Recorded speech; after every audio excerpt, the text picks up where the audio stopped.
নমস্কার। সঞ্জয় দেব শাস্ত্রীর তরফ থেকে সকল দর্শক বন্ধুদের স্বাগত। নারীর কোথায় তিল থাকলে কি ফল হয় তা বলবো এই ভিডিওতে। বাম বক্ষে তিল থাকলে গুরুস্থানীয়দের দ্বারা নিন্দিত হবে।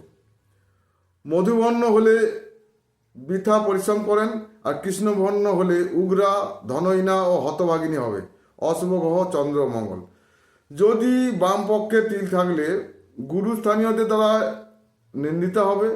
মধুবর্ণ যে তিলটা মধুবর্ণ হয় তাহলে বৃথা পরিশ্রম করেন, আর কৃষ্ণবর্ণ তিল হলে উগ্রা, ধনহানি ও হতভাগিনী হবে। মধ্য বক্ষস্থলে তিল থাকলে নারী বর্বরা ও নিষ্ঠুরা হবে। অস্থিরা ও অকার্যকারিণী ও রুক্ষভাষিনী হন। মধুবর্ণ হলে লোকপ্রিয় হবে। মধুবর্ণ তিল যদি মধুবর্ণ হয়। আর রক্তবর্ণ হলে গোপনাস্য ভাবা।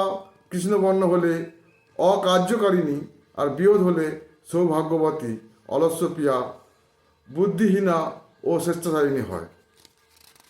নারীর তিল কোথায় থাকলে কি হয় তা বলছি আমি এই ভিডিওতে।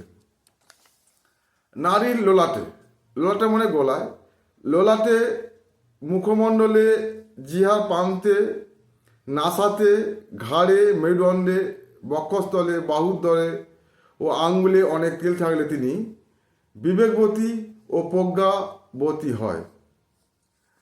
নারীর মুখমণ্ডল, কপাল, কানে, স্কন্ধে অল্প রক্তিম তিল থাকলে, মানে তিলের বর্ণ যদি রক্তিম হয় তাহলে তিনি ধার্মিক হবেন, তার দান ব্রাহ্মণ পর্যন্ত গ্রহণ করেন।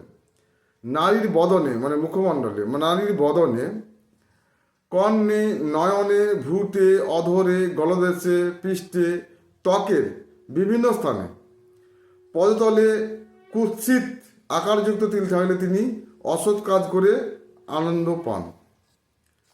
নারীর জঙ্ঘাতে, পায়ের আঙুলে, স্তনে, গিবাতে কৃষ্ণবর্ণ তিল থাকলে তিনি ভীতু হন।